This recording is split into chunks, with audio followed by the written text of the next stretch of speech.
Hi, folks. Welcome to season 5, episode 9. In this podcast, I'm going to be talking to you about how your inner child might be running the show without you even realizing. So, if you find yourself procrastinating on doing things that actually aren't that difficult and would move you forwards, but you can't quite seem to get them done, no matter how hard you try and override the urge to procrastinate, maybe you quite habitually stay quiet and don't speak your needs, don't ask for what you want, and you end up playing down what you need and what you want in a situation. If you find yourself being very triggered by things that on the surface seem really small and really inconsequential, but they trigger an enormous internal emotional reaction for you. And if you find yourself looping in the same relational patterns, whether it's at work or at home, and however you move through life and whatever stage of life you're at, you find you keep being in the same situations and being triggered by the same kind of things from people, these are all some little indicators that you have a younger part of you dictating terms of your life and running the show.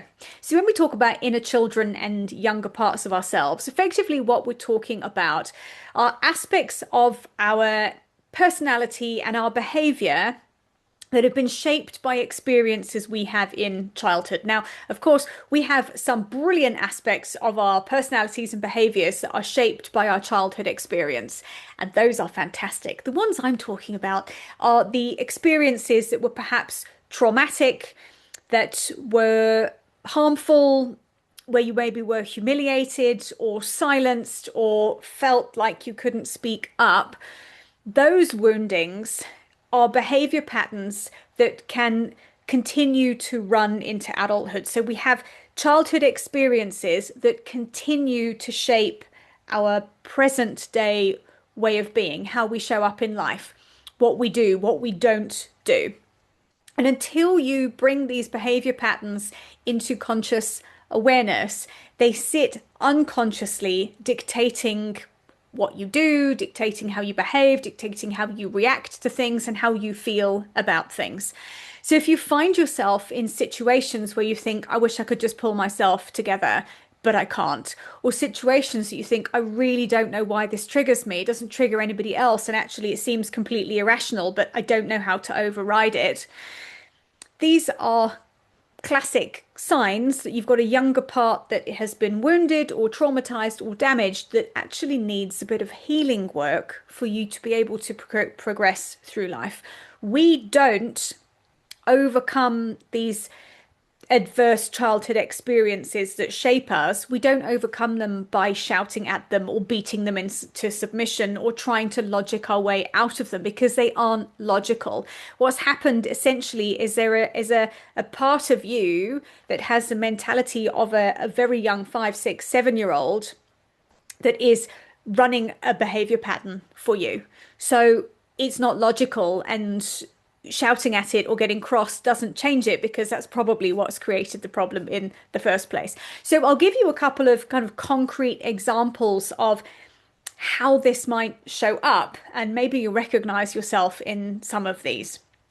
So I'll give you this as a hypothetical example. So let's say you have been put forward or invited to apply for a promotion at work, and it's going to mean more opportunity, more visibility, more money. But no matter how hard you try, you actually just can't get yourself to get the CV polished up, to work with a coach, to on your interview technique, all of the things that would be really easy for you to do to be able to put your application in for the job. But you just can't seem to be able to do it. And you might tell yourself, I've got a confidence crisis. I don't feel like I'm good enough. I don't think I'm going to get it. But underneath, what's actually running is a big visibility block. And perhaps if you tracked back, you would remember a time when you were 6, you were on stage at school and you were in part of a play, you forgot your lines, you froze on the stage, and everybody laughed at you. And that part of you is sitting and it's having a look at what's going to happen if you get the promotion at work. And that's going to mean standing on stages and speaking to people. It's going to mean being more visible, being more out there, being, being in a position of authority with people. But what that 6-year-old part of you sees is we might get put up on stage again and we might get humiliated. But we're not doing that. I'm going to do everything in my power to prevent you from putting yourself in that situation where this humiliation could play out again, because it was just so devastating the first time. We don't need it again. And that's what I mean by younger part running the show. There is a deep core wound that happened when you were 6 that is dictating your behavior as a 40 something, 50 something year old. But until you bring that into your conscious awareness, you're going to have no clue as to why you actually just self-sabotage and procrastinate and then have a go at yourself for being useless and procrastinating when actually there's something much deeper at play. And that's where the work needs to go. Another example might be that in your relationship with your partner, when there is something happening that you're not very happy about, or when there's something that you would like to ask for, you've got a need that you'd like to have met, there's something you'd really like to happen, you just don't ask for it. And you maybe sit quietly hoping that your partner will guess what it is you want and then getting cross when they don't mind read and guess. Or you sit quietly building resentment up because the relationship doesn't meet your needs, even though you haven't asked for those needs to be met. And if you track back, you'll recall that in childhood you had one of your parents was very short-tempered. Maybe you had a father who was a workaholic and was always tired and preoccupied and busy. And maybe there was one time you went in and said, please, could you read to me? Or please, could you come and play with me? Please, could you spend a bit of time with me? As you know, children ask for that in their own particular ways. And maybe you got shouted at, told to get out. I'm too busy. I don't have time for this now. And there is a part of you that remembers that and is afraid to speak up with your current partner and ask for what you want in case you get shouted at, in case your needs are dismissed again, and in case the core belief that will have been set up by that my needs don't matter, I'm a pain, I'm too much trouble, I'm not worth the trouble, whatever has been set up there will be making sure that you stay quiet. And your relationship would be vastly improved, of course, by being able to ask for what you want. But there is a very fearful, and quite rightly so, a very fearful part of you that is trying to make sure you don't experience the same traumatic treatment again. So maybe when I'm talking with this, you can think about, oh, there is a particular behavior pattern I run. And actually, if I think about it, it matches up to a time when I was really small and I got shouted at, or I got dismissed, or I was humiliated, or I felt great shame. Bringing it into your awareness is one of the first steps in being able to recognize what's happening here. Because when we don't know why we do something, it's really difficult to change it because it doesn't make any sense. And then you're going to berate yourself and the inner critic's going to get going like, see, look how useless you are, see, you're unhinged, whatever it likes to say to you. And actually what's happening is a very young part of you is doing its level best to make sure you don't re-experience the same pain you went through when you were 5 or 6 when this thing happened to you. So childhood wounding and how our younger selves can run the show can really turn up in things like procrastination, like I've shared, people pleasing, over functioning especially for women is a fantastic one of let me just step in and solve everything. Over functioning is a really interesting one because often it's a two-pronged problem is we can step in and do everything because actually nobody's ever helped me. I can't rely on anybody, so I'm just going to get it done.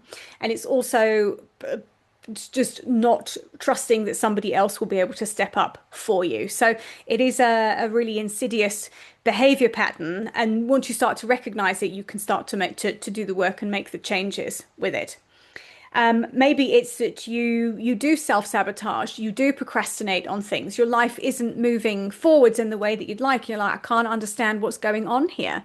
But when we have these unconscious behavior patterns at play, they drive everything and they show up in all sorts of places. So it's really great to start by reflecting on what's one area of my life that isn't really working the way I'd like it to? What's one behavior pattern that I know I find myself in? The same relationship you find yourself in, the same thing. Maybe you're constantly you miss out on something at work, and it's trying to understand what's at play there. And you can just start to bring it into your awareness. That is the first step, really, of being able to do the healing work, because it is healing work that's needed on our younger selves so they stop running the show. The next thing is, and this is where I love doing shamanic work and where the energetic work comes in, is to take the time to actually have a conversation with that younger part of you and really understand what is going on, or what happened for that younger part of you that is continuing to drive the behavior that you have now. This is a really insightful thing to do. So if I'm working with a client on this, I will do a guided shamanic journey for them, and I'll hold space for them to be able to converse with that younger part of themselves. And actually, sometimes what is really powerful is for that younger part to hear from you as an adult that actually you're the adult in the situation, and to thank that younger part of you for keeping you safe, because this is all these behavior patterns are doing, is trying to keep you safe, trying to make sure you're not humiliated, trying to make sure you're not shouted at again, trying to make sure your feelings aren't stamped all over again. And they're actually playing a role of keeping you safe that just is so outdated. And when we can marry the two up and bring them back into alignment, it is really transformational. And I think what's really great about this shamanic work is we don't need to spend ages talking about what happened when you were 5 that traumatized you. I think this is where therapy comes unstuck, is often you can end up sitting in the cycle of just continuing to talk and talk and talk about what happened to you. And it's really important to talk things out, don't get me wrong. But if you keep talking about it, you're not actually changing anything. And we have to go and dig into the unconscious behavior patterns that are happening to be able to change them.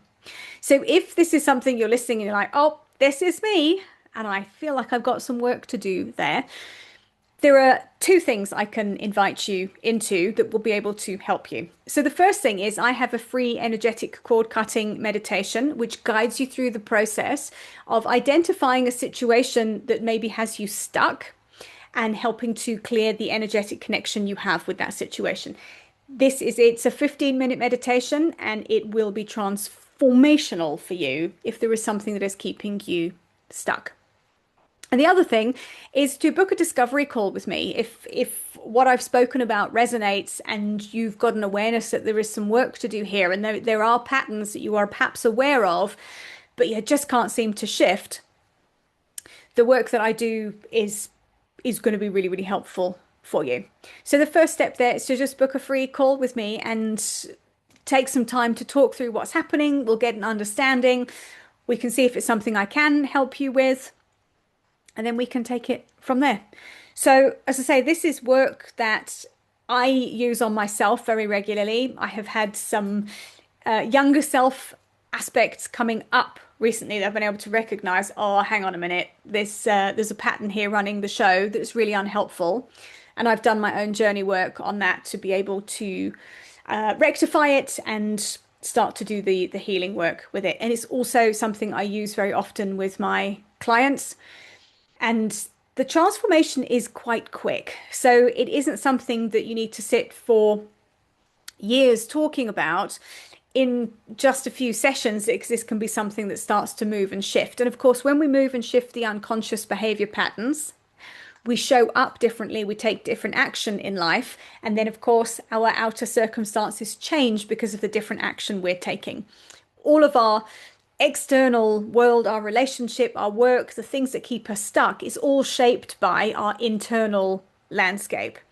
And to quote someone who commented on one of my TikTok videos, oh, I love a bit of internal landscaping. Brilliant. When we look at what's happening internally and start to do the shifting, changing, healing work on it, our external life shapes out and shapes up very differently too, because all of our thoughts and our beliefs and our unconscious behaviors are driving what happens in our external reality. So thank you for joining me today. I've had a few new subscribers to the podcast. So if that's you, thank you very much for being here. I love having you listening. I love being able to share this work. If you have enjoyed the podcast, of course, I would really love it if you left me a 5-star review and shared it with a friend who might also enjoy it. And of course, if you'd like to get in touch with me, all of the links are in the show notes to the free energetic cord cutting meditation, and of course, to book a discovery call with me if you'd like to talk through doing this work one-on-one. Thank you again. I will see you in the next episode. Bye for now.